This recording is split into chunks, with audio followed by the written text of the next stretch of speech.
एक बेर फिर से सब गोटे के हार्दिक अभिनंदन स्वागत करैत कार्यक्रम के अंतिम चरण में अपने सब चल रहल छी। भोर के 4 बाजि रहल अछि।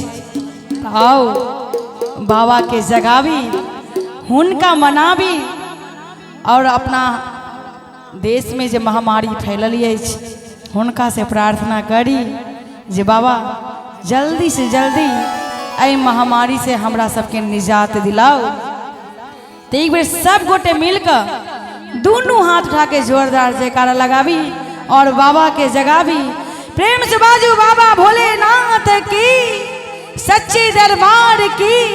तो कहबे बाबा से पद्मश्री शारदा सिन्हा जी के गावल गीत अपने सबके सुनावा जा रहल छी। जो हमार आवाज में अपने सबके नीक लागे तो आई वीडियो के आई लाइव के शेयर जरूर करी। तो कहबे कि खोली नाही मातल हो नयन मां, शिव शंकर दानी।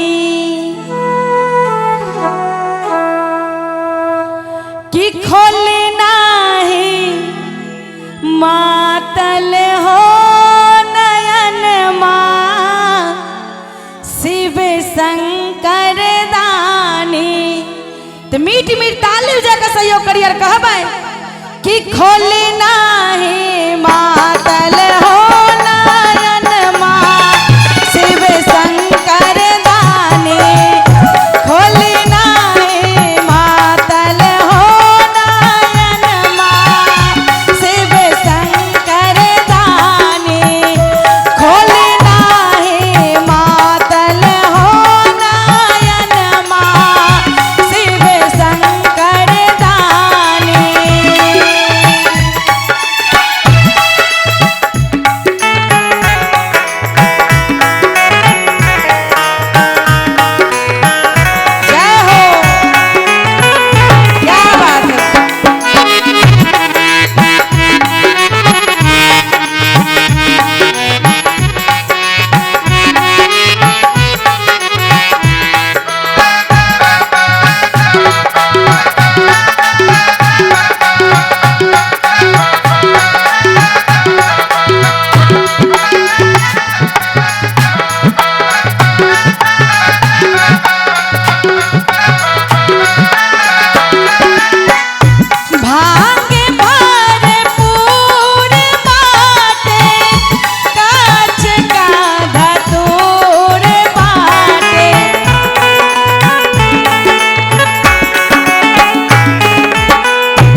भगता